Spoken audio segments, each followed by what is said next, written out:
Small vendors, street vendors are scared. Hmm. మొన్న బెంగుళూరులో చూసారు కదా మీరు. హ్మ్.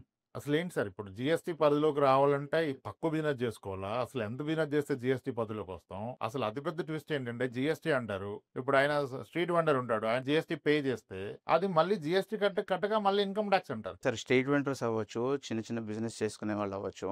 Lakhs of transactions, crores of transactions కూడా కపుల్ ఆఫ్ సినారియోస్‌లో మనం చూసాం. పానీపూరి వాళ్ళకి నోటీస్ వచ్చినాయి అన్నారు. ఇక్కడ ఏమవుతుందంటే సార్ అట్లా అని చెప్పేసి ఇప్పుడు పానీపూరి వాళ్ళు కూడా జీఎస్టీ రిజిస్ట్రేషన్ తీసుకోవాలి, జీఎస్టీ ఫైలింగ్ చేసుకోవాలి, బుక్స్ ఆఫ్ అకౌంట్స్ మెయింటైన్ చేసుకోవాలి. ఇవంటే చాలా టఫ్ అవుతుంది వాళ్ళకి.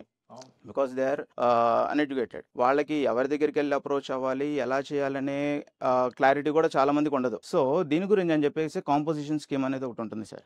Okay.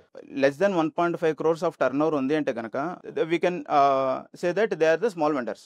Less than 1.5 crores turnover per annum in any business. In any business. Like అంటే ఇది 2 కేటగిరీస్లో డివైడ్ అవుతుంది సార్.